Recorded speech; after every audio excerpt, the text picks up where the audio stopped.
Baik, tidak tidak terasa atau sangat terasa kita sudah sampai kepada topik 11. Berarti kita kurang 3 topik lagi.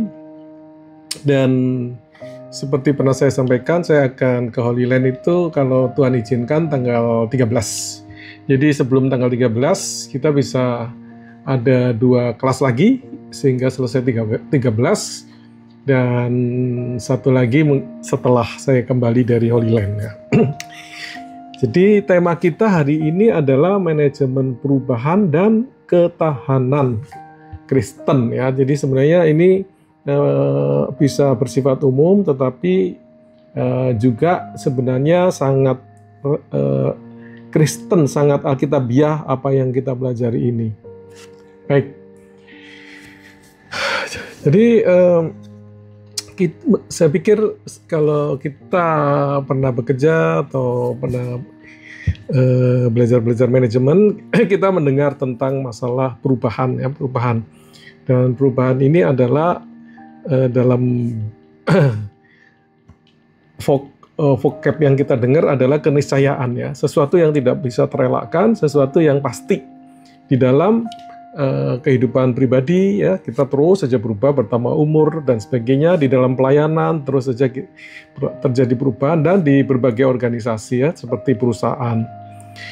Namun kita melihat ya di dalam organisasi pelayanan seringkali terjadi kesulitan di dalam pemimpin kita atau organisasi kita beradaptasi dengan perubahan zaman ya, perubahan zaman di mana ada perubahan teknologi, ada perubahan jemaat yang dilayani ya, dari satu kelompok usia tertentu, kemudian timbul generasi baru dan ada generasi tua dan sebagainya ya. Jadi tantangan kita itu adalah jadi di tengah perubahan ini ya, banyak kemudian kita ini mengalami beban dan menyebabkan kelelahan sehingga bisa kehilangan semangat kalau kita tidak memahami dan memiliki ketahanan di dalam situasi yang terus berubah itu ya.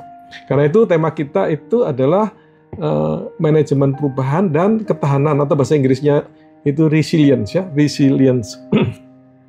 Nah, Bapak Ibu, kita bisa melihat beberapa contoh ya, beberapa contoh kegagalan dan keberhasilan di dalam hal menghadapi perubahan ya. Kalau di perusahaan, contoh yang klasik itu adalah Kodak ya. Kodak itu kita tahu, mungkin kalau ada yang generasi muda mungkin tidak tahu ya, dulu itu menggunakan film terus dicetak ya, dan itu bisnis besar dari Kodak. Kemudian dari dalam timbul inovasi foto digital, tapi mereka tidak mau meluncurkan produk itu, takut mengganggu produk analog mereka ya. Dan akhirnya kita tahu Kodak sekarang sudah tidak ada lagi alias bangkrut. Tapi contoh keberhasilan di korporasi adalah Netflix ya. Netflix ini dia itu dulunya juga memiliki layanan DVD by mail. Jadi orang pinjam film di dalam DVD yang dikirim melalui surat. Nah, kemudian mereka menemukan teknologi streaming dan mereka mengalihkan bisnisnya itu ke streaming. Akhirnya sekarang kita melihat Netflix itu adalah pemain utama di dalam bisnis streaming film ya. Nah, gereja ya, nomor 2 itu contoh gereja ya. Jadi kita bisa ini membayangkan satu gereja yang tradisional yang gagal beradaptasi di era digital ini, atau melayani generasi baru, generasi Z ya. Jadi gereja yang konvensional yang menolak menggunakan media sosial untuk komunikasi, menolak streaming untuk menjangkau generasi muda, dan kita bisa bayangkan ini bukan data, tapi bisa kita bayangkan bahwa dia kemudian kehilangan pengaruh ya, peranan, keterlibatan dengan generasi muda. Dan kemudian akhirnya jemaatnya menua ya, karena generasi muda tidak melihat relevan dengan gereja yang gereja X ini. Ya. Nah, sebaliknya kita bisa melihat gereja yang berhasil, gereja rintisan Y ya, Y. Jadi dia melihat ya adanya perubahan demografi ini masyarakat. Ya, kemudian dia tetap mempertahankan visi amanat agung itu, tapi mengubah pendekatan dan struktur di dalam melayani generasi muda. Ya. Mereka misalnya membentuk komsel menggunakan Zoom, ya, menggunakan video dan sebagainya, sehingga generasi muda lebih tertarik, ya, dan kemudian mereka bisa dilayani dengan lebih efektif karena generasi muda tertarik dengan sarana daring itu. Nah, di Alkitab ya kita bisa melihat Bapak Ibu gereja Efesus ya. Gereja Efesus di Wahyu ya, kalau Bapak Ibu baca 7 surat kepada 7 jemaat itu ya. Salah satu adalah kepada gereja Efesus ya. Dan kita tahu di dalam kisahnya itu secara singkat gereja ini aktif ya, mempertahankan aktivitas itu dengan baik, tetapi kemudian dikatakan kehilangan kasih yang mula-mula ya. Kemudian akibatnya apa? Ya, Yesus mengancam mereka akan kehilangan pelita ya, karena fokus mereka itu bergeser dari imannya itu kepada rutinitas gitu. Nah, kalau di Alkitab contoh yang kita bisa melihat bisa mengelola perubahan itu adalah Paulus ya. Paulus di situ dia menunjukkan tidak saja dia kuat di dalam pengajaran, tetapi juga di dalam beradaptasi dengan lingkungan. Ya. Dia pengajarannya tidak kompromi, kasih hanya oleh anugerah, ya, kasih hanya oleh anugerah. Ya, tidak kompromi, tapi dia mengatakan saya menjadi semua bagi semua. Ya. Bagi orang Yahudi dia menjadi orang Yahudi, bagi orang non Yahudi dia menjadi orang non Yahudi. Untuk apa? Untuk memenangkan mereka sebanyak mungkin kepada Injil. Sehingga hasilnya kita bisa baca di dalam Alkitab penyebaran Injil yang dilakukan oleh Paulus ini sungguh luar biasa. Ya. Jadi itu contoh-contoh kegagalan dan keberhasilan Bapak Ibu ya. Nah, jadi karena itu penting sekali apa yang kita coba pelajari hari ini ya. Agar kita sebagai pemimpin ini disiapkan untuk menghadapi perubahan dan mengantisipasi perubahan, bukan sebagai korban tetapi sebagai agen di dalam perubahan itu, tetapi dengan tetap menjaga teologi yang alkitabiah itu. Nah, itu tujuan kuliah kita. Ya. Kita ingin memahami model manajemen perubahan, khususnya model yang dikembangkan oleh John Kotter. Kemudian kita ingin membangun kesadaran dan pentingnya bahwa kita itu mempertahankan teologi ya. Kita nggak tekanan untuk berubah. Dan kita di dunia ini terjadi perubahan pandangan terhadap gender, terhadap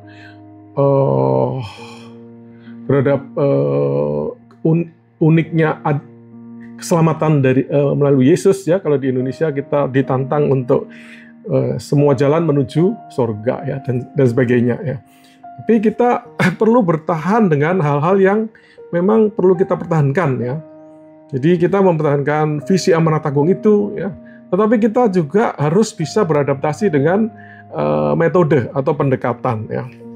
Baik, itu apa yang kita ingin belajar hari ini ya.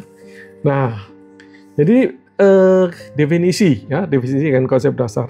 Jadi perubahan itu adalah keniscayaan ya. Jadi perubahan itu sudah tidak terelakkan gitu, sudah pasti terjadi. Ya. Nah, jadi kenapa? Karena perubahan itu adalah bagian yang melekat di dunia ini, di kehidupan sosial dan di dalam diri manusia. Ya.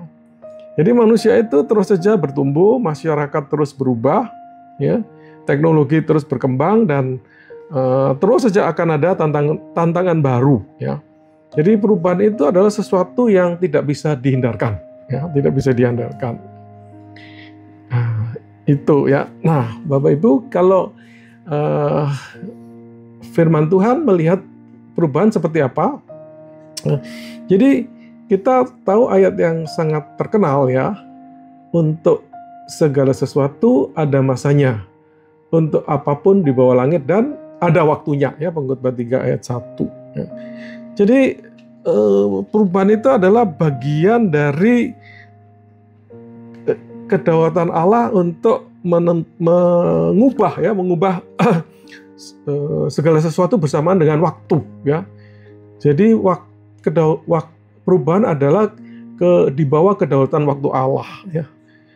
Dia terus saja memang mengadakan perubahan di dalam ciptaannya ini ya. Jadi ayat ini mengajar bahwa perubahan ya, jadi waktu untuk macam-macam tadi, lahir, mati dan sebagainya itu bersifat struktur ya. Itu bukan sesuatu kebetulan tetapi sesuatu yang ada di bawah kendali ilahi ya. Itu. Jadi sangat alkitabiah kalau kita belajar tentang perubahan itu, dan kita juga dibilang bertumbuhlah selalu di dalam anugerah, kasih karunia dan di dalam pengetahuan. Jadi kita itu memang tidak bisa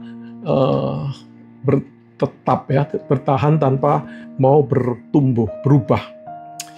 Baik, bagaimana pandangan umum tentang perubahan ini? Nah, Bapak Ibu, kita tahu banyak sudah dibahas di dunia manajemen, di dunia psikologi tentang perubahan. Ya, salah satu sesuatu quote yang sangat klasik mengatakan oleh Heraklitus itu mengatakan the only constant in life is change. Ya, jadi segala sesuatu itu terus saja akan berubah. Ya, jadi perubahan itu adalah hukum gitu ya, itu adalah hukum, itu rule of alam semesta ini ya, segala sesuatu terus saja mengalir dan berubah ya.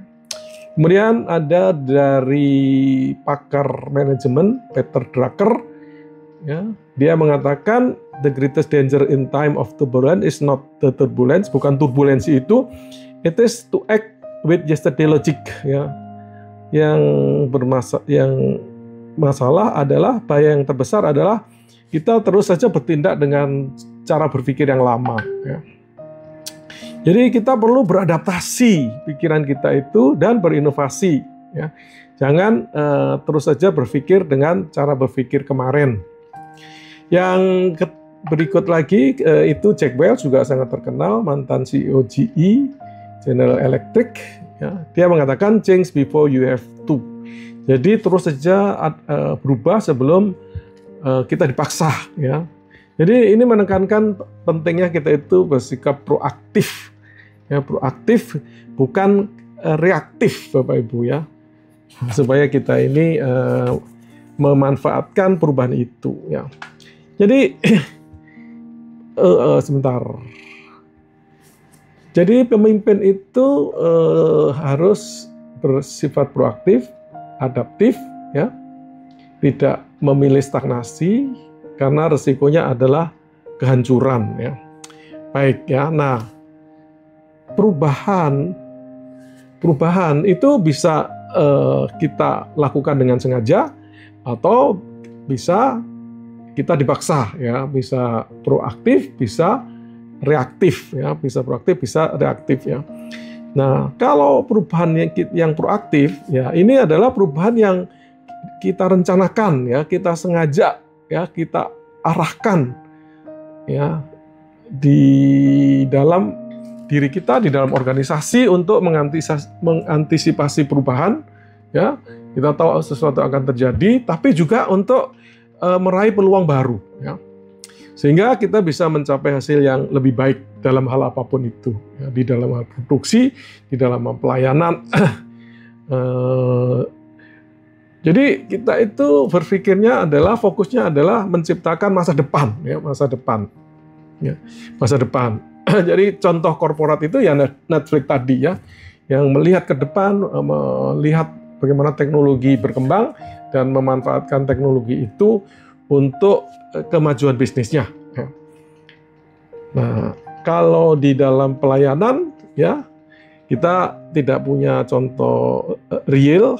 Ya, tetapi kita bisa membayangkan tadi, ya, gereja yang dengan sadar, ya, merancang ulang apa yang dia pelajaran pemuritannya untuk melayani generasi baru, ya, yang lebih visual, lebih interaktif, ya, tidak satu arah. Ya, kalau zaman dulu banyak bersifat satu arah.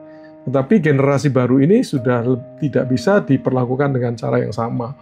Itu adalah perubahan yang proaktif, ya. Nah, yang di kanan adalah perubahan yang reaktif, ya. Jadi perubahan ini dipaksa oleh situasi dan kita berespon, ya. Kita menangani tekanan, menangani krisis, ya, menangani ancaman, ya. Jadi di sini kalau kita bersifat reaktif, maka fokus kita adalah bertahan, ya, bertahan supaya kita tidak punah, ya. Nah, contoh perusahaan itu, misalnya ada banyak restoran itu yang kemudian melayani online delivery, ya, tapi ada di antaranya yang secara proaktif menggunakan kesempatan itu dan bisnisnya berkembang, tapi ada yang secara reaktif, ya, terpaksa melakukan, ya.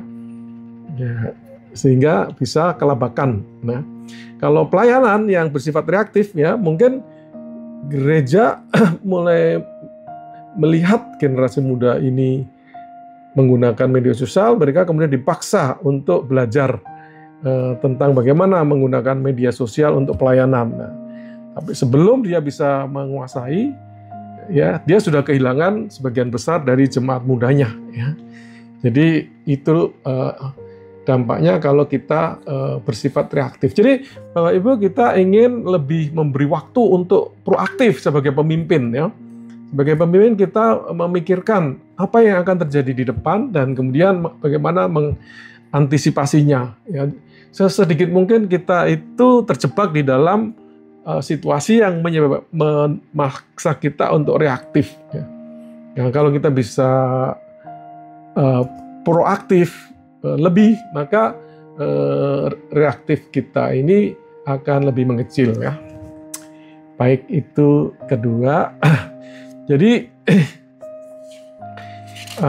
kita selanjutnya melihat perubahan itu memang menghadirkan ketidaknyamanan dan potensi konflik. Kenapa? Karena banyak yang resisten atau menolak perubahan, ya. Di dalam perubahan itu akan mengganggu kenyamanan, ya,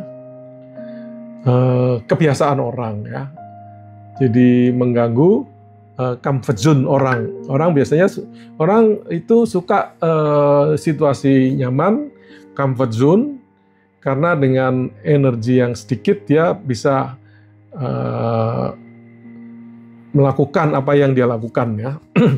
Tanpa, jadi kalau kita mengulang-ulang sesuatu kan itu energinya sedikit, ya, tidak perlu banyak berpikir, menjalankan saja apa rutinitas itu, ya. Jadi ketika kita berubah, maka tim di sekitar kita itu merasa terganggu, ya, karena dia dipaksa keluar dari comfort zone atau zona nyamannya itu. Kemudian dengan perubahan itu tentu mengancam struktur di dalam organisasi, ya. Ada orang yang kemudian merasa terancam untuk kehilangan pengaruh, ya. Jadi yang biasanya dia bisa lakukan, tahu-tahu dia tidak bisa lagi, ya, karena menggunakan pendekatan-pendekatan yang berbeda, ya, katakan dengan menggunakan teknologi tadi, ya, tahu-tahu oh dia sudah tidak bisa melakukan hal itu, gitu, ya. Dan bisa mengancam identitas seseorang, ya, seseorang, karena dia kehilangan peranan, ya, kemudian merasa identitas dan kontribusinya itu menjadi tidak relevan lagi. Ya. Jadi memang perubahan akan menimbulkan resistensi. Jadi di dalam manajemen perubahan nanti kita perlu mengantisipasi hal-hal seperti itu. Ya. Jadi Ibu, ini ya betul ya. Jadi perlu untuk mengerjakan manajemen perubahan yang berhasil itu tidak kita memerlukan lebih dari segala strategi ya, tapi kita memerlukan hikmat ya, bagaimana strategi yang tepat untuk mewujudkan suatu perubahan yang kita ingin lakukan di dalam organisasi kita ya. Kita juga perlu berempati ya, memvalidasi ya rasa kehilangan itu ya. Jadi kita hati-hati, kita berempati dengan orang-orang yang terkena ya, ketidaknyamanan yang mereka rasakan ya, baik di dalam ya di dalam peranan mereka ya, sehingga bisa diberikan bimbingan atau motivasi supaya mereka sendiri juga bisa mengikuti perubahan itu ya. Empati dan kemudian juga ketahanan ya, ketahanan. Jadi kesediaan, membangun kesediaan, ketahanan untuk menghadapi konflik yang mungkin muncul dari perubahan itu ya. Jadi memang pemimpin harus bersedia dan punya kekuatan, ketahanan untuk masuk ke dalam situasi konflik yang pasti terjadi ketika menerapkan suatu perubahan yang cukup signifikan ya. Baik, nah berikut lagi perubahan sebenarnya memiliki nilai positif, itu sudah pasti ya. Jadi perubahan itu bukan ancaman sebenarnya ya, tetapi sebenarnya adalah katalisator atau pendorong untuk pertumbuhan ya. Pertumbuhan dan agar tetap relevan gitu Bapak Ibu ya. Jadi kalau zaman dulu itu, kalau di bidang saya riset itu dengan cara yang lama itu ya satu riset selesai 3 bulan, 6 bulan ya. Nah sekarang dengan teknologi itu bisa selesai dalam waktu minggu, 2 minggu, 3 minggu, 4 minggu. Nah kalau kita tidak mau berubah maka kita tidak relevan gitu ya. Kita tidak relevan lagi. Jadi itu juga kita perlu pertimbangkan di dalam dunia pelayanan ya. Karena kalau kita terus menghindari perubahan zaman, kita tetap menggunakan cara-cara yang lama, kita kemudian tidak bisa lagi menjangkau ya generasi-generasi yang kemudian dilayani oleh kelompok-kelompok yang masuk di dalam perubahan itu ya. Nah, jadi di dalam pandangan Kristen atau Alkitabiah itu, ya, jadi perubahan itu, manusia itu ketika percaya kan kemudian mengalami perubahan ya, yang disebut sanctification atau pengudusan, yang dilakukan oleh Roh Kudus ya, dilakukan oleh Roh Kudus. Jadi perubahan di dalam kekristenan itu sudah memang keniscayaan ya, keniscayaan. Dan kita tahu itu terjadi untuk pembentukan karakter. Ya, pembentukan karakter. Jadi Tuhan mengadakan perubahan-perubahan supaya memurnikan hati, ya, membangun karakter, ya. Seringkali melalui tekanan, ya. Jadi tidak bisa dengan cara yang biasa-biasa terus, ya. Yaitu seperti emas yang diuji di dalam api itu, ya. Kemudian juga dengan perubahan itu kemudian kita menyesuaikan kehendak kita, ya, kehendak kita tidak menyesuaikan kehendak kita dengan kehendak Tuhan, ya, kehendak Tuhan. Jadi Roma 12 ayat 2 mengatakan jangan kamu jadi serupa dengan dunia ini, tetapi berubahlah oleh pembaruan budimu. Ya, budimu. Jadi perubahan ini memang harus kita kerjakan, ya, kita kerjakan. Supaya apa? Supaya kita lebih menyesuaikan dengan kehendak Tuhan kita. Jadi pemimpin harus melihat perubahan ini bukan sebagai gangguan, tetapi sesuatu yang memang bagian dari panggilan kita ya untuk mengadakan perubahan-perubahan di dunia ini, termasuk diri kita sendiri yang berubah ya. Nah, pandangan umum Bapak Ibu juga sangat positif ya tentang perubahan. Sekarang dunia akademis, dunia manajemen sudah sangat positif terhadap perubahan. Mereka sudah paham ya. Karena perubahan ini adalah peluang ya, peluang untuk inovasi, peluang untuk membangun keunggulan ya. Kalau siapa yang cepat, siapa yang bisa menguasai situasi ya. Jadi sekarang ini orang memiliki pandangan terhadap perubahan secara positif ya. Ada istilah growth mindset itu, pikirannya selalu bagaimana berubah untuk lebih baik lagi dari waktu ke waktu. Dan ketika terjadi kegagalan, itu digunakan untuk kesempatan belajar ya. Kemudian organisasi sekuler juga menggunakan kesempatan perubahan ini untuk berinovasi.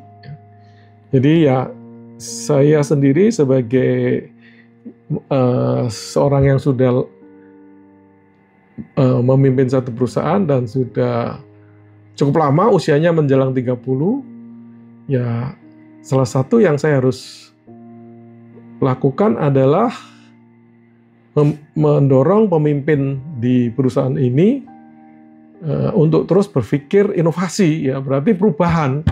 Kita tidak bisa terus mengandalkan cara-cara lama, ya.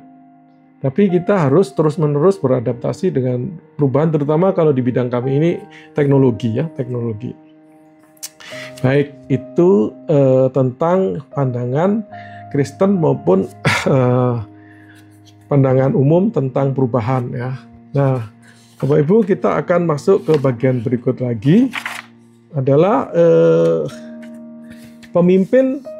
peranan pemimpin di dalam perubahan itu. Ya. Jadi pemimpin itu adalah salah satu peranannya adalah agen perubahan itu, ya, agen perubahan. Jadi pemimpin yang efektif, ya, seperti Bapak Ibu sedang dipersiapkan melalui studi ini, adalah harus menjadi change agent atau penggerak perubahan, ya, yang memandu organisasi Bapak Ibu ini untuk terus berubah dan beradaptasi dengan masa depan. Ya. Jadi di dalam pandangan Kristen, ya, maka kita ini adalah agen pembaharuan, ya, pembaharuan rohani, ya, maupun pembaharuan budaya, ya, pembaharuan rohani maupun pembaharuan budaya. Ya. Jadi karena Allah kita sendiri adalah agen pembaharuan terbesar, ya, dia agen pembaharuan akhir, ya. Wahyu 21 ayat 5 mengatakan, lihat aku membuat segala sesuatu baru. Ya. Dia membuat segala sesuatu. Jadi perubahan ini ketika kita memimpin di dalam perubahan, maka ini selaras sekali dengan apa yang Tuhan sedang kerjakan. Ya. Nah, secara umum, ya, itu peranan pemimpin ini juga di dalam rangka menjadikan perubahan itu terjadi, ya. Jadi mengatasi resistensi untuk mendorong inovasi yang berkelanjutan. Ya. Jadi dia tidak pemimpin yang baik itu tidak hanya tidak bereaksi, tetapi menggagas dan mengelola perubahan itu, ya, perubahan itu. Jadi dia menyampaikan, ya, visi, ya, pentingnya perubahan ini, ya. Dan kemudian membangun tim koalisi dengan orang-orang di sekitar kepemimpinan itu untuk memastikan bahwa mereka itu mau masuk di dalam perubahan yang dia bangun itu, Bapak Ibu. Ya, jadi seperti saya, ya concern saya dengan beberapa orang yang di perusahaan itu memang terbuka untuk perubahan, ya. Ada yang tidak, ya. Ada yang memang sudah karakternya tidak mau, sulit berubah, tetapi ada beberapa yang mau, dan itu penting untuk pemimpin puncak itu mengkoordinasikan supaya mayoritas di dalam kepemimpinan itu terbuka untuk perubahan. Ya. Baik, tema berikut lagi adalah manajemen perubahan. Ya. Jadi ketika kita menyadari perubahan itu adalah keniscayaan dan itu penting untuk kita masuki, maka kita perlu strategi bagaimana menjadikan perubahan itu efektif. Ya. Nah, karena itu ada yang disebut manajemen perusahaan. Dan ini adalah pengetahuan bagaimana kita memastikan individu, kelompok, dan seluruh organisasi itu bergerak bersama memasuki situasi baru. Ya. Nah, ini ada beberapa definisi, ada dari Prosky, ada dari Coulter, ada dari orang-orang lain, Bapak Ibu ya. Yang dari Prosky itu penekanan utamanya itu adalah pada sumber daya manusia, ya. Pada sumber daya manusia. Keberhasilan perusahaan sangat bergantung pada bagaimana orang dikelola dan diyakinkan pentingnya perubahan itu. Ya. Kalau John Kotter itu fokusnya adalah pada visi dan aksi, ya. Jadi bagaimana seorang pemimpin memenangkan istilahnya buy-in, ya. Jadi supaya orang-orang itu menerima, membeli atau menerima visi baru itu. Ya. Kemudian memotivasi mereka untuk berubah. Ya. Nah, kalau kita satukan berbagai definisi, ya, maka kita bisa menyatakan bahwa manajemen perubahan adalah proses yang disengaja dan sistematis, ya, untuk memimpin individu, tim, dan organisasi dalam menyesuaikan, mengimplementasikan perubahan, baik dari faktor internal maupun eksternal, dengan tujuan mencapai transformasi yang berkelanjutan dan selaras dengan nilai, visi, serta misi yang diemban. Ya, itu sangat banyak hal di dalamnya. Ya. Jadi di situ ada unsur-unsur penting, yaitu satu, proses yang disengaja dan sistematis. Ya. Jadi kita dengan sengaja, ya, saudara bayangkan, saudara melayani gereja, ya, saudara dengan sengaja mengubah, ya, sesuatu di dalam gereja itu untuk beradaptasi dengan masa depan. Ya. Dan kemudian dilakukannya secara sistematis, ya. Nanti ada 8 langkah yang dirumuskan oleh Kotter, ya, John Kotter, yang kita bisa praktekkan di dalam perubahan yang kita ingin lakukan. Ya. Kemudian memimpin individu, tim, dan organisasi. Jadi memerlukan kepemimpinan yang bijak, ya, untuk bisa memimpin semua itu ikut di dalam perubahan. Ya. Kemudian transformasi berkelanjutan. Ya. Jadi ini sebenarnya perubahan ini tidak sekali selesai, ya, terus saja begitu, ya. Ya, memang di dunia kita mau tidak mau seperti itu, ya. Nah, tapi penting juga Bapak Ibu, seperti yang poin terakhir itu selaras dengan nilai, visi, dan misi. Jadi kita tidak mengubah visi Amanat Agung, kita tidak mengubah visi Kerajaan Allah, misi Amanat Agung, ya, misi penginjilan, misi pemuritan. Kita tidak mengubah nilai-nilai, ya. Jadi perubahan itu adalah di dalam strategi, ya, di dalam proses bagaimana visi, misi, dan nilai-nilai ini sampai ke tengah dunia, ya, di dalam hal pelayanan. Baik, ya. Bagaimana Alkitab melihat perubahan itu, ya. Jadi kita bisa melihat bahwa Alkitab ini ya, itu menunjukkan dari Perjanjian Lama ke Perjanjian Baru itu terjadi perubahan, ya, yang signifikan, Bapak Ibu, ya. Kita itu harus membaca Alkitab itu dari Perjanjian Lama ke Perjanjian Baru, ya. Kita tidak bisa berhenti di hanya Perjanjian Baru, karena kita kemudian kehilangan pandangan yang utuh, ya. Nah, kalau kita baca dari Perjanjian Lama ke Perjanjian Baru, maka kita bisa melihat di situ adanya perubahan yang signifikan, ya. Ya, jadi ada perubahan yang sangat mendasar, struktural, ya. Jadi Musa itu mengajarkan hukum Taurat, ya. Hukum Taurat, ya, setelah membawa bangsa Mesir keluar dari perbudakan, memberikan hukum Taurat, ya. Jadi kemudian, ya, jadi di situ dari situasi perbudakan kemudian Tuhan, ya, melalui Musa menerapkan suatu struktur yang baru, ya, sosial, spiritual, etika yang berbeda dengan situasi di Mesir, ya. Ya, kita juga bisa melihat di Nehemia itu, ya, Nehemia membangun tembok, ya. Ya. Untuk apa? Untuk kemudian bangsa ini memiliki identitas, ya. Jadi kita itu harus mengelola, ya, disiplin supaya kita itu mencapai apa yang Tuhan ingin tanamkan di dalam diri kita, ya. Nah, jadi kita bisa melihat contoh bagaimana Musa mengubah dari situasi perbudakan ke situasi merdeka, tetapi dengan sistem hukum Taurat itu, ya. Kemudian kita di B itu terjadi perubahan yang signifikan ketika Yesus datang dengan Injil, ya. Di situ terjadi perubahan perjanjian, ya. Dulu perjanjian lama, sekarang perjanjian baru, ya. Dan di situ fokusnya kalau tadinya adalah sesuatu yang dilakukan dari luar, ya, dari dalam keluar, ya. Kemudian banyak sekali ritualnya. Maka sekarang fokus daripada perjanjian baru ini adalah hati, ya, hati dan kemudian budaya ibadah itu, ya. Jadi sekarang ini penekanannya adalah kalau dulu ritual, ya, macam-macam persembahan, ya,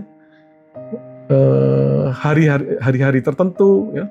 Nah, sekarang sudah tidak, tetapi lebih ke arah pembaruan hati, ya, dan pikiran, ya. Itu. Nah, jadi kita bisa melihat hal-hal yang misalnya Rasul Paulus kerjakan, ya, dia membangun budaya gereja yang berbeda sekali dengan sinagoga Yudaisme, ya, yang sangat legalistik, ya. Tetapi sekarang Paulus membangun situasi yang berbeda, ya, tidak lagi legalistik, tetapi penuh berdasarkan kasih dan kasih karunia, ya, kasih karunia. Ya. Jadi Bapak Ibu, kita bisa melihat bahwa Paulus harus menentang situasi yang sangat berbeda, ya, situasi yang sangat yang menentang, ya. Jadi kita ingat misalnya di Galatia itu dia menentang ajaran orang-orang Kristen Yahudi yang ingin menekankan bahwa kalau mau selamat kalian juga harus melakukan hukum Taurat, dimulai dari sunat, ya. Tapi Paulus menentang itu, dia mengatakan bahwa tidak, ya, keselamatan hanya karena kasih karunia. Tapi tentu kemudian dia juga melihat bahayanya kalau ditekankan kasih karunia tanpa diimbangi dengan perbuatan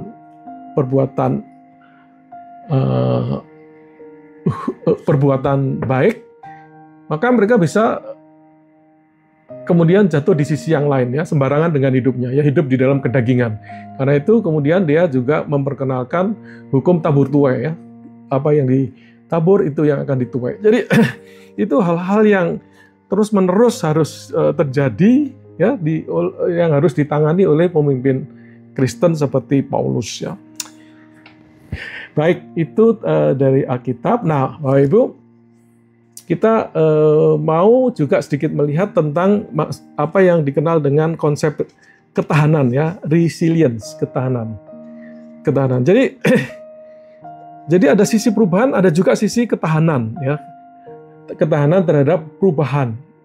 Jadi ketahanan ini adalah konsep yang menyatakan sebagai kapasitas seseorang untuk menentukan, untuk bertahan dan bangkit di tengah perubahan itu. Ya, jadi ada aspek-aspek yang sebenarnya seseorang itu harus bertahan, ya, bertahan. Jadi satu sisi adalah perubahan, sisi lain adalah kemampuan orang untuk bertahan, ya. Jadi di sini adalah, ya, ketika seseorang mengalami tekanan, mengalami ancaman, maka orang bisa jatuh dan di situ diperlukan ketahanan, ya. Ketahanan artinya dia bisa cepat pulih dan kemudian beradaptasi, ya. Jadi ketahanan adalah kemampuan untuk cepat kembali dari krisis yang dialami, ya. Dari krisis yang dialami. Ya. Jadi di sini ketika berbicara di dalam konteks organisasi, maka fokusnya adalah supaya fungsi-fungsi di dalam organisasi itu stabil, ya. Jadi organisasi yang tangguh tidak runtuh saat krisis, tetapi justru kemudian bisa menemukan cara baru untuk bergerak maju. Jadi Bapak Ibu, ya, gereja yang resilient, ya, banyak hal terjadi mengepung gereja, ya. Dan kita tahu misalnya di zaman COVID itu banyak gereja ditinggalkan oleh jemaat, ya. Dan zaman sekarang mungkin banyak gereja-gereja konvensional yang kemudian ditinggalkan jemaat, ya. Tapi ada sejumlah gereja konvensional pun tetap bertahan bahkan berkembang, ya. Yaitu menunjukkan dia memiliki apa yang dikonsepkan sebagai ketahanan, ya, ketahanan. Jadi menghadapi krisis, ya. Sekarang generasi muda maunya ini, maunya musik berubah dan sebagainya. Nah, dia bisa bertahan dan kemudian inovasi di dalamnya dan dia bertahan. Ya, seperti bank itu juga begitu, Bapak, ya. Bank itu menghadapi ancaman bank digital, fintech, ya. Tapi bank-bank yang seperti Mandiri, BRI, BNI dan sebagainya itu, BCA, dia kemudian dia punya ketahanan, ya. Jadi diserbu oleh perusahaan-perusahaan keuangan teknologi, tapi mereka bisa bertahan dan kemudian berinovasi, ya. Kemudian mereka menciptakan mobile banking yang bisa menandingi apa yang ditawarkan oleh fintech, ya.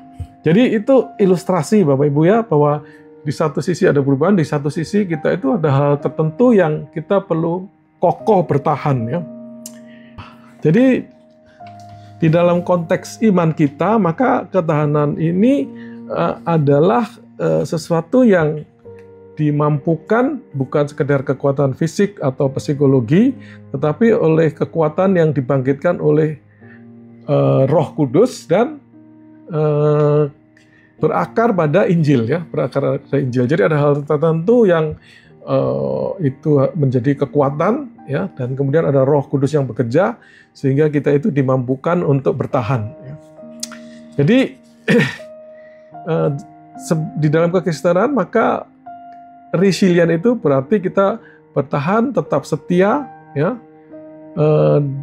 pada panggilan Tuhan, ya.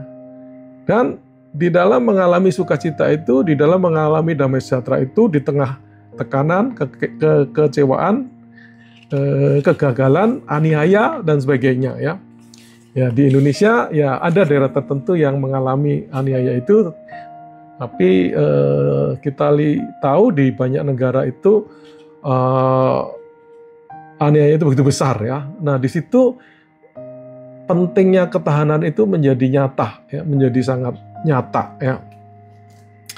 Jadi Bapak Ibu, di dalam ketahanan orang percaya ini kita itu bukan menyandarkan pada kekuatan sendiri, tetapi kepada anugerah dan janji-janjinya itu. Jadi kita perlu mengakar pada kebenaran dan firman itu. Ya. Ibrani 10 itu mengatakan, sebab itu janganlah kamu melepaskan kepercayaanmu, karena besarlah upah yang menantinya. Jadi kepercayaan itu harus menjadi kekuatan kita, ya. Sebab kamu memerlukan ketekunan, ya, tekun dengan kepercayaan kita, supaya sesudah kamu melakukan kehendak Allah, kamu memperoleh apa yang dijanjikannya. Ya. Jadi Bapak Ibu, bagi kita ketahanan bukanlah sesuatu yang kita miliki, ya, tapi sesuatu yang kita latih secara rohani bersama dengan Tuhan kita, ya, yang berpegang pada janji Tuhan di tengah kesulitan yang kita hadapi. Ya. Baik, saya rasa ya kita ada beberapa poin lagi. Jadi kita akan melihat beberapa prinsip Kristen tentang perubahan. Ya. Jadi salah satu adalah Tuhan itu adalah Allah yang bekerja melalui perubahan. Ya, jadi Allah yang berdaulat untuk perubahan itu. Ya. Jadi dia itu kalau kita lihat di dalam kisah-kisah Alkitab memanggil tokoh-tokoh Alkitab itu ya untuk mengadakan perubahan yang besar, ya, radikal dan sering tidak terduga, ya, sering tidak terduga dan sering kali diawali dengan proses pembentukan karakter daripada pemimpin itu sendiri sebelum kemudian ditularkan kepada masyarakat yang dipanggil, ya. Ya kita tahu misalnya Musa, ya, dia dibentuk 40 tahun di Mesir, 40 tahun di Padang, ya, kemudian baru dia memulai pelayanannya, ya, setelah dia menjadi orang yang rendah hati. Dan kemudian dia membawa bangsa Israel keluar dari Mesir untuk juga dibentuk karakternya seperti Musa. Ya. Jadi perubahan itu digerakkan oleh Allah, ya, karena Allah berdaulat. Ya. Nah kemudian perubahan paradigma, ya. Jadi Presiden Kristen tidak perubahan itu adalah mengubah paradigma. Ya. Jadi paradigma yang terjadi, yang ada ini diubah dari waktu ke waktu oleh Allah yang berdaulat untuk mengubah itu. Ya. Misalnya Bapak Ibu, ya, dari paradigma hukum ke kasih, ya kan? Dulu Taurat, sekarang hukum kasih karunia. Ya. Dari sesuatu yang bersifat eksklusif untuk bangsa Israel saja, keselamatan itu kemudian menjadi inklusif, ya. Keselamatan adalah untuk juga bangsa-bangsa lain, ya. Kemudian kalau dulu itu pusatnya adalah bait Allah yang fisik, nah sekarang itu pusatnya adalah tubuh Kristus, ya, tubuh Kristus, ya. Jadi bahkan bukan gereja fisik seperti gereja Katolik itu, ya, Vatikan misalnya, bukan, ya. Pusatnya adalah tubuh Kristus yang adalah orang-orang, kumpulan orang-orang percaya. Jadi itu berubah Bapak Ibu, ya, paradigmanya. Jadi perubahan di dalam Alkitab itu adalah perubahan paradigma, ya, perubahan paradigma. Kemudian kita bisa melihat juga dari Paulus, ya, di situ terjadi perubahan yang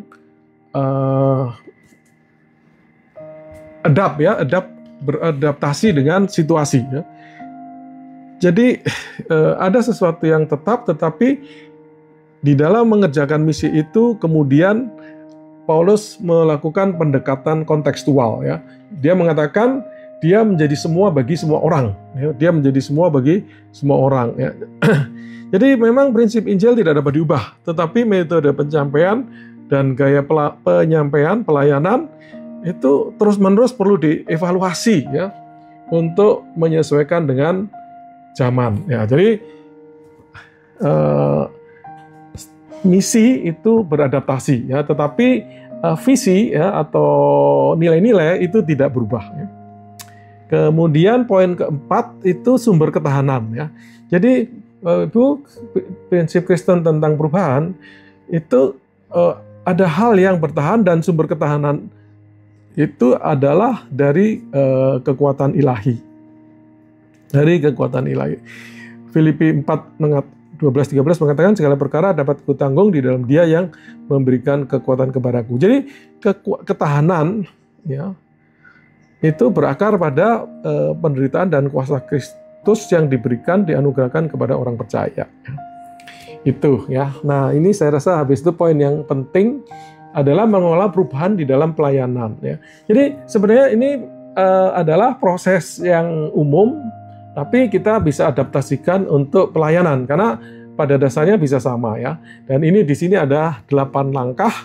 8 langkah nanti Bapak Ibu bisa baca dengan teliti ya. Tetapi langkah pertama itu adalah membangun rasa urgensi. Penting sebagai pemimpin Kristen itu menyadarkan ya pentingnya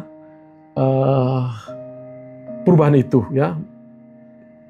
Adanya gap ya antara ideal dengan kenyataan ya. Jadi di sini kita ingin membuat tim kita ini tidak puas diri ya. Nah, dan kemudian menyoroti bagaimana dampaknya kalau kita itu tidak berubah ya. Jadi membangun urgensi dari perubahan itu ya. Yang kedua adalah membentuk koalisi ya. Jadi tujuannya adalah supaya kita itu membangun kesatuan dengan pemimpin yang memiliki kesamaan visi di dalam masalah perubahan itu ya. Jadi perubahan itu mau tidak mau harus kemudian menentukan visi perubahan ya. Jadi memberi pandangan ya perubahan kita itu ke arah mana ya. Jadi sebagai pemimpin ya yang mengelola perubahan, maka kita perlu memberikan visi ya perubahan kita itu ke arah mana ya. Kemudian penting nomor 4 adalah langkah berikutnya itu adalah mengkomunikasikan visi itu ya. Jadi setelah visi itu dirumuskan ya untuk memberi arah, maka itu perlu dikomunikasikan kepada kelompok yang lebih luas ya untuk agar mereka ya jemaat ini membeli ya. Dan di situ ada catatan kita itu ketika mengkomunikasikan itu harus dengan bahasa kasih karunia dan bukan paksaan ya, bukan paksakan. Jadi bukan ancaman ya, ancaman ikut atau tidak ikut ya. Karena ya kita nilai-nilai kita yang kekal adalah kasih karunia ya, kasih karunia ya, kebaikan, murah hati dan sebagainya, kelembutan dan sebagainya ya. Jadi itu tetap harus kita pertahankan, harus bertahan, tetapi perubahan pendekatan, perubahan sistem ya, itu kita mau tidak mau harus kita hadapi ya, kita kerjakan ya. Tapi kembali dengan nilai-nilai yang kita pertahankan ya. Langkah kelima itu adalah memberi ruang partisipasi ya. Jadi kita ingin mendorong aksi nyata dan rasa kepemilikan dari jemaat ya. Jadi perubahan ini harus dari atas kemudian sampai kepada akar rumput ya, sampai ke akar rumput. Jadi dari orang-orang tertentu yang menjadi change agent ke masyarakat luas ya. Kemudian setelah memberi ruang partisipasi, kita usahakan strategi praktis berikutnya adalah yang 6, menciptakan kemenangan cepat ya, istilahnya quick win. Jadi kita melakukan sesuatu ya, perubahan-perubahan ya. Ya mungkin kalau tadinya tidak digital, mau ke digital, tadinya kita tidak menggunakan katakan Zoom, kemudian kita masuk ke penggunaan Zoom ya.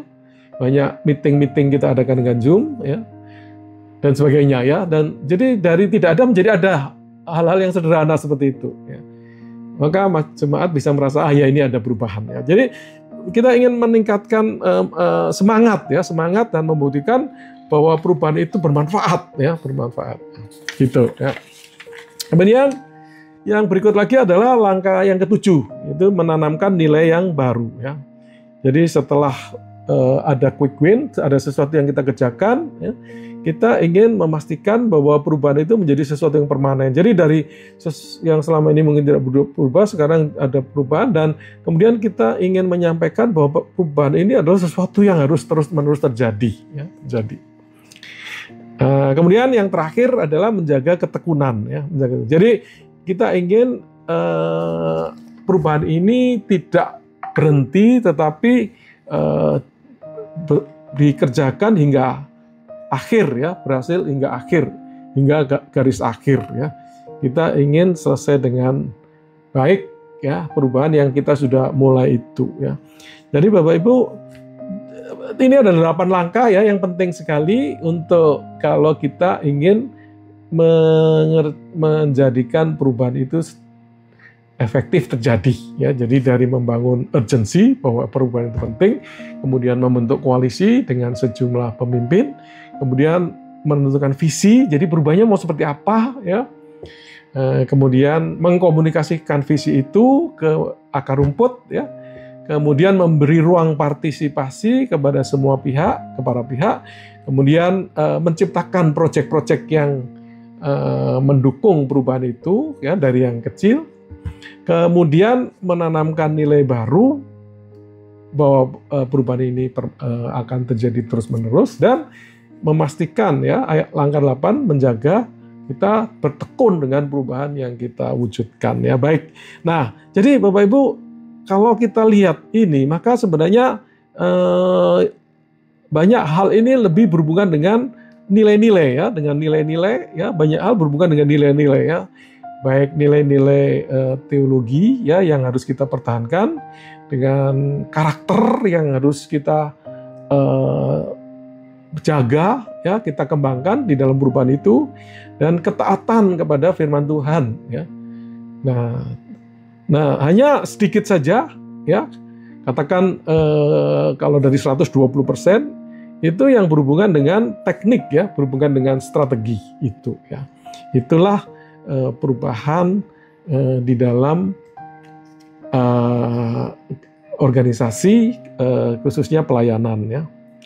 Baik, jadi bagaimana dengan karakter pemimpin yang seharusnya diharapkan dengan adanya hal-hal seperti yang kita bicarakan ya. Kita memerlukan pemimpin yang tangguh ya, resilient ya, yang resilient ya. Dan pemimpin yang demikian kita bisa lihat sesuai dengan langkah-langkah tadi, bahwa dia perlu berakar dalam firman dan doa yang kuat ya, perlu berakar pada firman dan doa ya.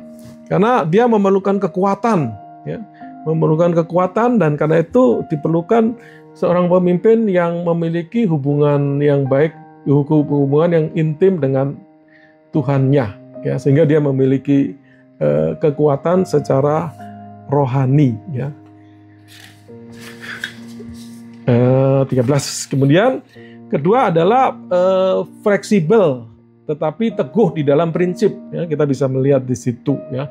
Jadi dia itu harus menguasai firman, menguasai visi, dan teguh di dalam hal itu, tetapi fleksibel di dalam pendekatan ya, di dalam mengaplikasikan ya, di dalam inovasi. Ketiga, belajar dari kegagalan ya. Jadi kita harus memiliki pola pikir untuk terus bertumbuh ya. Karena itu tidak pernah kegagalan membuat dia jatuh ya. 7 kali akan terus bangkit ya, berarti terus saja akan bangkit ya. Kemudian yang keempat itu mampu memberi harapan. Jadi pemimpin ini harus optimis Bapak Ibu ya, harus orang yang optimis, karena dia itu mengajak orang untuk berubah. Kalau dia sendiri pesimis, sulit untuk memimpin kelompoknya di dalam menghadapi masa depan dan sukses ya. Kemudian yang kelima itu tidak cepat menyerah ya, atau tekun. Tekun sebenarnya bukan tidak cepat ya, tidak boleh menyerah. Tidak boleh menyerah. Jadi harus tekun. Endurance, punya endurance yang tinggi ya, yang bersandar kepada kekuatan yang diberikan Tuhan kita ya. Dan yang keenam, terbuka terhadap evaluasi atau akuntabel ya. Jadi untuk bertumbuh itu seseorang tidak bisa merasa dirinya yang paling benar, tapi dia harus terbuka untuk masukan dari pihak luar ya.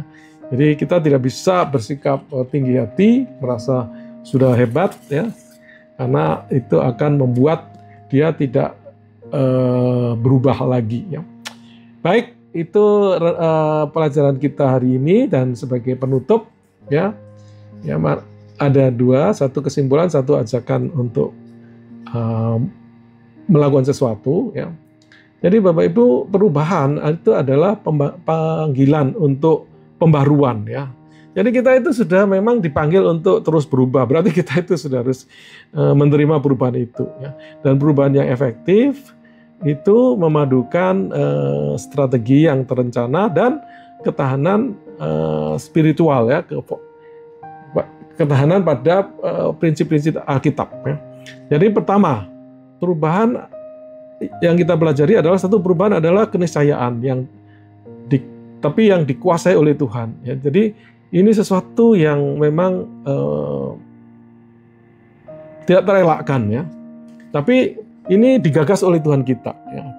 Jadi ini menjadi sarana pembentukan, ya, oleh Tuhan kita. Sehingga sebagai pemimpin kita itu harus bersifat proaktif, ya, proaktif untuk mengendalikan proses perubahan itu dan menghindari sikap yang reaktif. Ya. Kedua, kepemimpinan ini menuntut integrasi. Ya, integrasi. Jadi kita harus mengelola perubahan ini melalui proses, ya, kemudian memastikan strategi yang selaras dengan visi firman Tuhan, ya, visi teologi kita, ya, yaitu mengapa kita berubah. Ya. Dan ketahanan adalah fondasi. Ya, jadi keberhasilan jangka panjang itu dijamin oleh ketahanan rohani kita yang berakar pada kuasa Kristus. Jadi Bapak Ibu, perubahan itu sesuatu yang sudah pasti terjadi, ya, dan kita perlu mengelola itu dalam tahapan-tahapan yang sistematis, ya, dan ya kita bisa bertahan kalau kita memiliki fondasi yang kokoh, yaitu kekuatan yang dari Kristus itu. Ya. Jadi sebagai pemimpin, mari Bapak Ibu kita menyadari terjadinya perubahan itu di dalam organisasi kita, ya, dan kita menjadi agen perubahan, ya, menjadi agen perubahan yang tangguh. Ya. Mari kita pertama mendiagnosis diri sendiri dan batas-batasnya, ya. Jadi mari kita melihat mungkin di pelayanan kita, di organisasi kita, di gereja kita, sesuatu yang kita pimpin, ya, satu hal yang kita lihat tidak efektif, ya. Kita lihat tidak efektif lagi untuk menjangkau jemaat baru, ya. Nah, jadi kalau kita lihat ini, apa ini yang menyebabkan kita itu tidak ada jemaat baru yang masuk di dalam lingkungan pelayanan kita, ya. Mari kita mengajukan perubahan yang proaktif untuk mengatasi masalah ini, gitu, ya. Nah, mengatasi masalah ini, ya, salah satu gereja yang saya pernah pergi itu, dia bilang, seandainya ada, saya tanya di dalam satu seminar, seandainya ada jemaat baru, apa yang Anda lakukan? Ya, kami biarkan saja, gitu. Ya, tidak heran gereja itu kalau nggak salah sekitar 3.000 yang hadir hanya 700, ya. Ya, karena tidak punya welcoming attitude, ya, di dalam diri pelayan dan jemaat, ya. Nah, Bapak Ibu, mari kita lihat, ya, hal-hal seperti ini, ya. Ada apa, ya, sehingga kita itu tidak, gereja kita itu tidak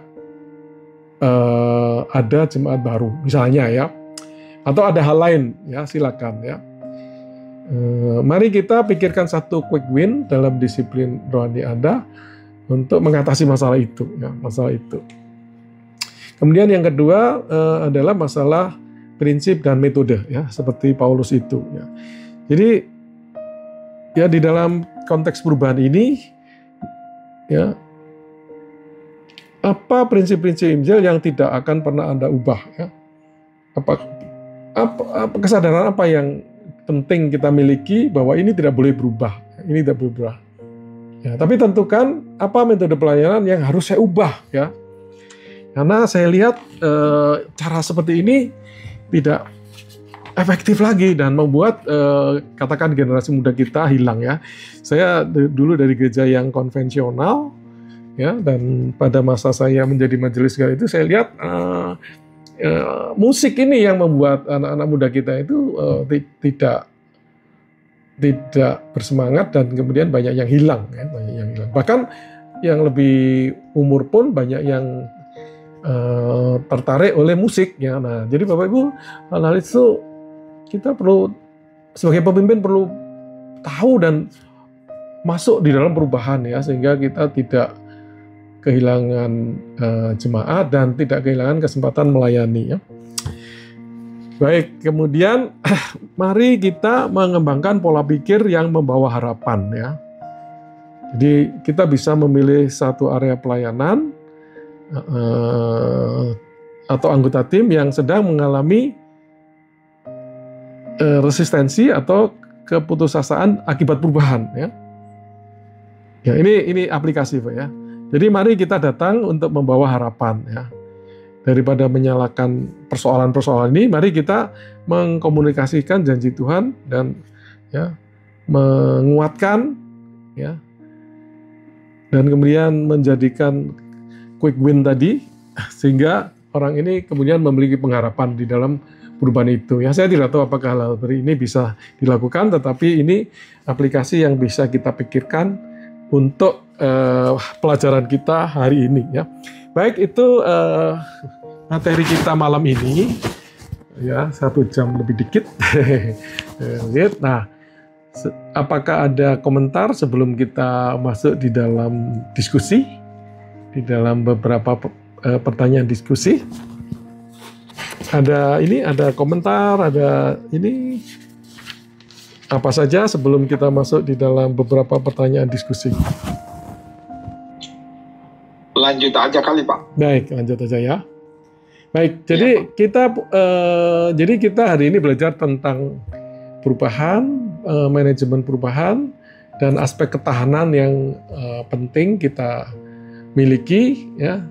Dan ada hal-hal yang prinsip, ada hal-hal yang praktis, ya, 8 langkah praktis untuk menjadikan perubahan. Nah, Bapak Ibu, kita coba pikirkan beberapa poin dari apa yang kita sudah pelajari tadi. Yang pertama, di dalam pengalaman Bapak Ibu, ya, apa bentuk-bentuk resistensi, penolakan, ya, maksudnya, ya, yang paling sering Bapak Ibu lihat dalam gereja atau pelayanan ketika ada usulan perubahan, ya. Misalnya misalnya penggunaan online, ya, transisi ke online, transisi ke meeting online misalnya, ya, rapat online, atau perubahan jadwal dari kebaktiannya tadinya pagi dan sore kemudian menjadi pagi semua, misalnya begitu, ya. Terjadi barusan di gereja kami seperti itu, ya.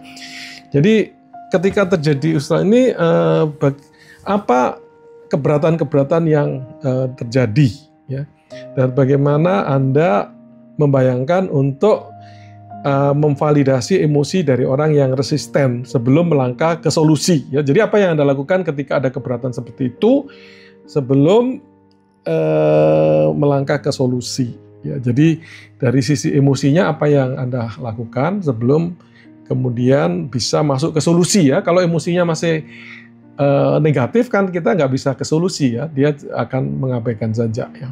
Itu. Jadi apa biasanya keberatan-keberatan? Apakah ada pengalaman seperti ini? Pengalaman ada usulan perubahan dan kemudian terjadi keberatan. Ada nggak peristiwa seperti ini? Mungkin ini memang pelajaran ini nggak mudah untuk terlalu dipraktekkan karena ini perubahan, ya. Mungkin saya bisa itu, Pak, pengalaman. Boleh, Pak Halomon, ya.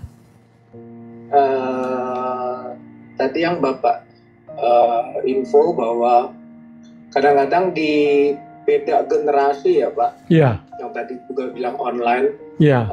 Kami punya ada grup pendoa.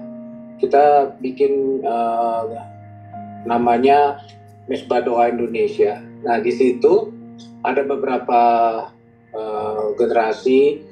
Untuk generasi Z memang belum ada sih, kita dapatkan hanya dari generasi yang udah umur 60, 70, Wow. paling rendah mungkin sekitar umur 40 ya Pak, 40. Nah, ketika kita mau buat media sosial untuk menyampaikan visi misi daripada persekutuan kami, persekutuan pendoa itu, ada beberapa generasi yang di atas itu mengalami keberatan Pak, karena mereka nggak terbiasa